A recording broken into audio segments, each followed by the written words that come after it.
Hey guys, what's up? Ready for some drama, man? Things just took a turn.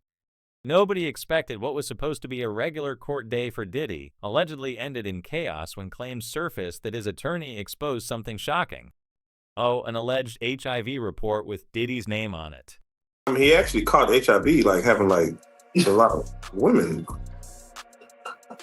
Oh yeah, let's just go down the rabbit hole of all of his sin. And when those claims hit, Diddy wasn't acting like the confident mogul we've all seen before.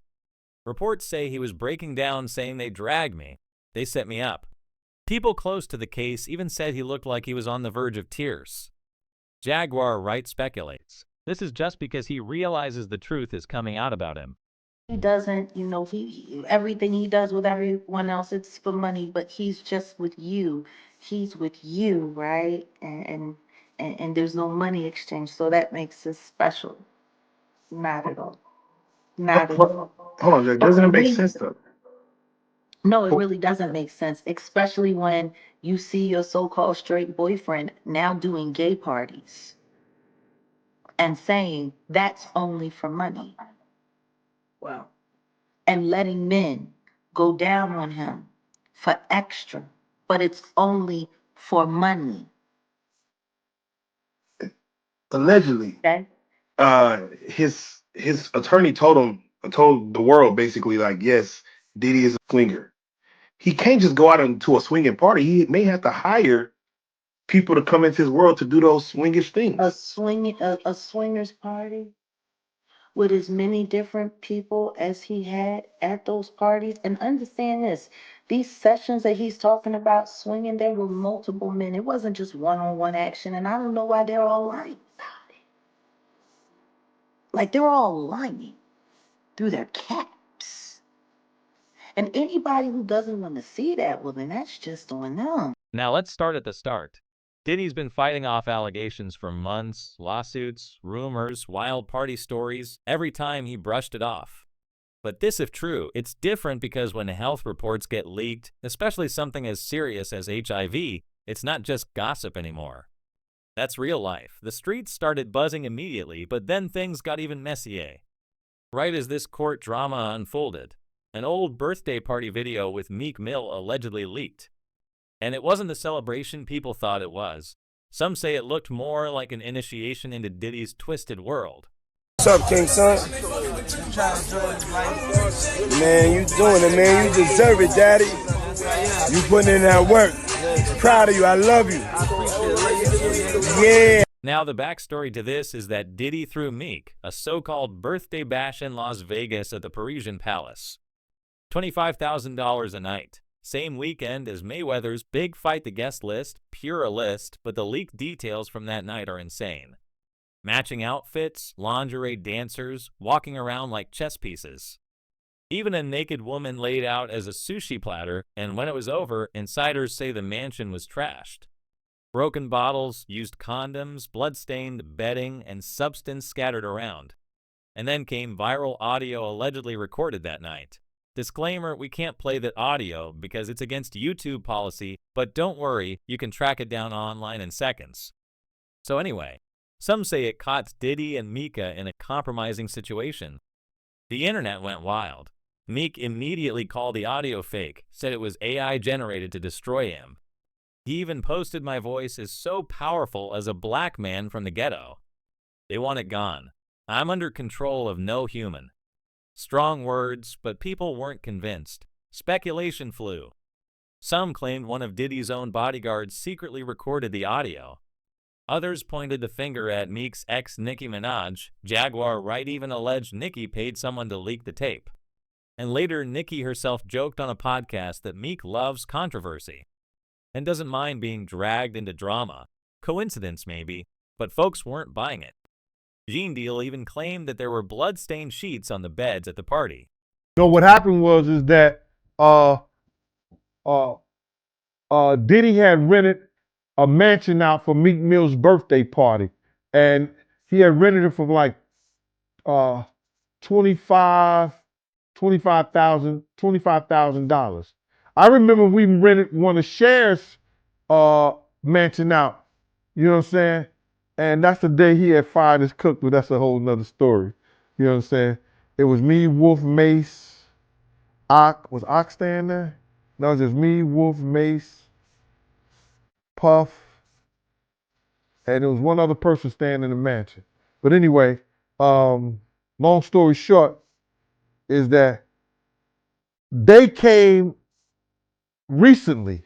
This happened a long time ago, but they recently just made a statement that they found loads of cocaine. I wonder what they did with the cocaine because they didn't turn it over to the police. They said they found loads of cocaine, razor blades. They said that the sheets were bloody, nasty. They found a whole lot of used condoms. And it was a Diddy party, giving in Meek Mill's honor for his birthday. I was like, yo, wow. They said it was disgusting the way that they left the place. So I know they got hit with another bill on top of that 25,000 and the different deposits they had to put down for cleanup and all this other stuff. It was crazy. It was one of the property managers they had rented out a mansion. I heard about that whole story. And here's where it connects back. Because industry insiders like Jaguar, Wright, and Gene Deal have been saying for years that Diddy recorded these wild parties himself, allegedly. He kept cameras rolling and used the footage as blackmail against anyone who stepped out of line. One claim even says there were over 250 hidden recorders inside his mansion. Probably believe that, they just want to know, and the government want to know what things those people were doing on those tapes and who was doing shit on those tapes. Because I heard they found like 250 cameras or something like that. That's what they say. They said they found a lot of cameras. Right. There's a lot of rumors about him recording some of these parties, and he's using a lot of this stuff for blackmail, like a lot of celebrities, even as far as politicians. I think even Little Rod said that Diddy had every room taped and bugged. Right. Well, in his affidavit or his deposition that he gave to the courts, he said every room was bugged, and that he did have tapes and information on a lot of different celebrities and people in the music business, people that were in politicians, and like I said, in other platforms, people that was in the ministry, allegedly. Oh, that's crazy. Yeah. Now, if the feds got their hands on these tapes, you could very well see like a domino effect of shit coming down on everybody. It depends on what's on the tapes. You know what I'm saying? So I want to go back to the comments you made earlier about these tapes, and I want you to give more clarity. So you believe they only got Puffy because they want these tapes. What do you think is on these tapes? Bro, you got to realize you got people like Prince Harry. Prince Harry was at a Diddy party. You got some of the same Universal executives. Diddy made it cool for, I'm just gonna say it like this, man, whites to hang out with the hood dudes. Dude from the hood, he made it cool and safe for them to hang out with the white executives. They used them for that. They used them enough, whereas that now you got white executives doing Diddy-like parties. Remember the dude from, Frantic? The clothing line, the sports line? They was mad because they didn't get invites to his party because he was doing white parties, doing parties like Diddy.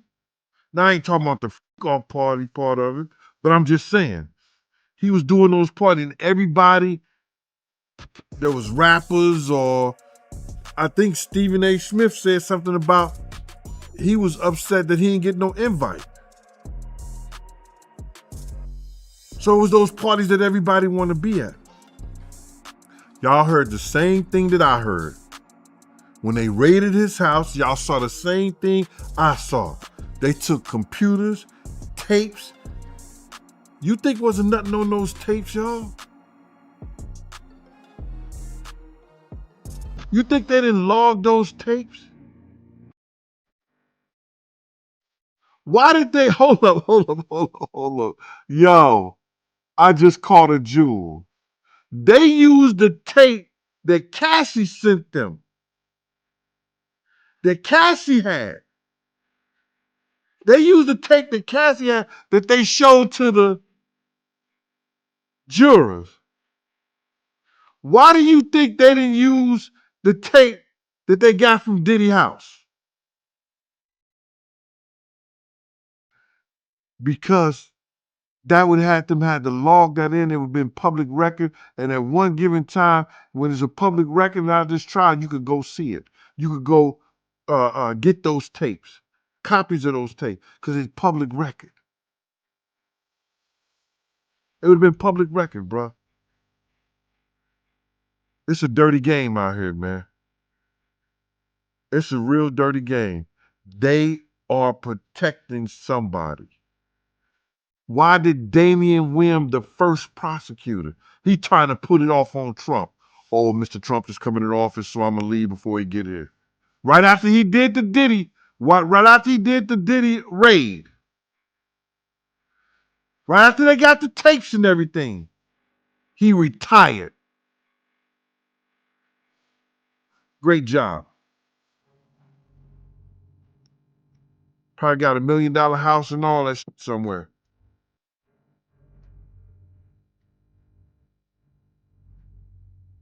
Because he definitely quit and tried to put that shit off on Trump. Y'all saw what I saw. Y'all saw what we saw, the same shit. Y'all heard the same thing that I heard. They took over 256 cameras and who had that many cameras in their house? I don't give how big the mansion is. So now we've got two major storms colliding. On one hand, this alleged HIV report, dragging Diddy's name through court. On the other, leaked tapes and viral audio tying Meek Mill and others into his so-called empire of chaos. And the industry's asking the same thing we are. Was Diddy really dragged to cut Chari like he says? Or is this just years of buried secrets finally crawling to the surface? Now, according to Jaguar, right, Diddy was diagnosed with HIV, knew about it, but never shared that information. Diddy had the opportunity like everybody else. You know what's wild about that, though? He faced that head up. He didn't stop. He didn't stop doing what he's done. How many dudes are running around undetectable? Wright also claimed that she personally knows at least 20 men who are living with HIV and hinted she may reveal their names in her own upcoming show. She didn't stop there. Wright also challenged the narrative around Diddy and Jay-Z's relationship, while Jay-Z's team has said that the two weren't close outside of business. Wright insisted that wasn't true in her words. Their friendship went beyond work. Minded my business. Did you ever see Diddy around Jay-Z? I mean, of course. At parties, at events. Everyone knows this. This ain't nothing new. Everyone knows this. The simple fact that that nigga went and did exactly everything I said he was going to do. I said on Piers Morgan, I've been making that jump ever since, but don't nobody want to give me credit for that. All of these people he been robbing all of these years. And I know I'm responsible for him losing at least $125 million in the past 2 months. I say that with pride. Yeah, so Don't Jack, nobody want to give me credit for what I do. Jaguar was right. yeah, they might say you're bringing down our black billionaires, Jack. You're bringing our black billionaires How down. can I do that? I'm a liar, right? How could I do that? I'm crazy, right? How could I do that if I'm not right? Mm. Come on. See, I don't need to be right. I just need to admit that y'all was wrong. If I could get a dollar for every person that's called me a liar in the past 5 years, then I would be financing. I'm buying my satellite next week. You do seem like a keeper of information.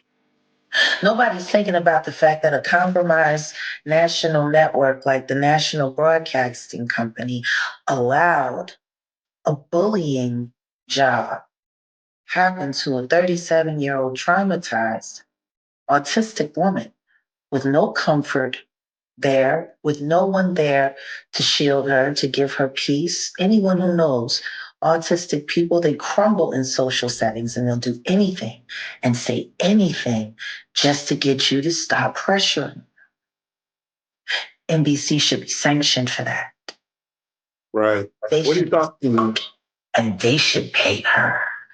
Yeah, what do you thought of NBC putting her out? Like, just even interviewing her behind. I think they're just as grubby for what they done to R. Kelly and then give Jay-Z a fluffball interview.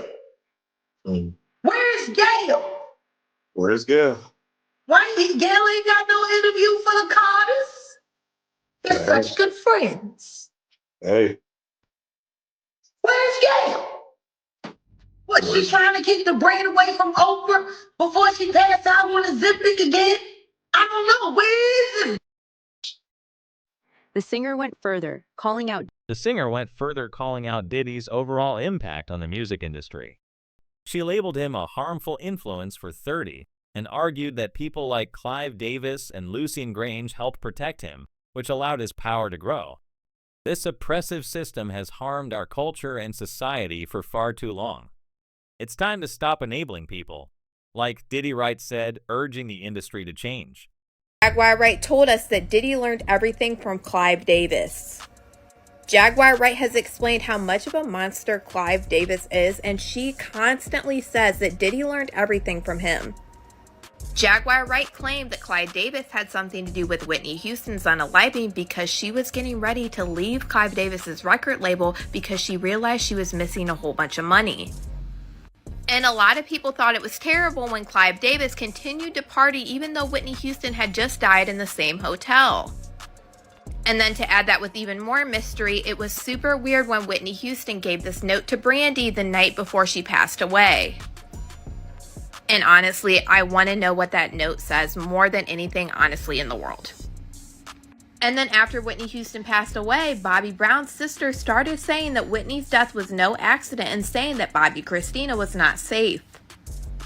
Whitney Houston's body told anybody upon looking at it that it was foul play. Okay, don't get it twisted. No, Whitney Houston, I counted at least 10 gashes in her chest alone. She had marks up and down her legs. Her fingernails were chipped. Her face was busted out. It was blown up. Yes, as if somebody was punching her in the face. Whitney Houston fought for her life. Jaguar Wright claimed that this happened to Whitney Houston because she was trying to leave Clive Davis. And then she said the same thing happened to Bobby Christina because Bobby Christina inherited Whitney Houston's estate. And Jaguar Wright claimed that Bobby Christina's boyfriend had a meeting with Clive Davis, and this is how Clive Davis basically set it up to make the same thing happen to Bobby Christina. Back in February, Diddy raised eyebrows after a late-night trip to the hospital, sparked speculation that it could be linked to HIV. Sources claimed he was moved from federal prison to receive medical attention for what was described as a lingering issue.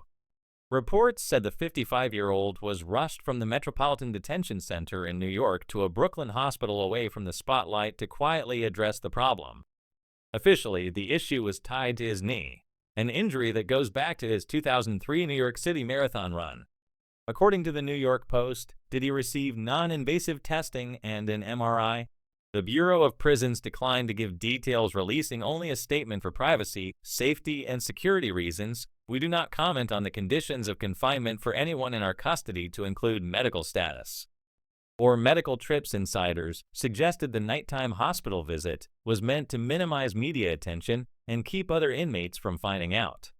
But despite those efforts, word got out. Diddy was in pain and undergoing treatment, but was that really the truth?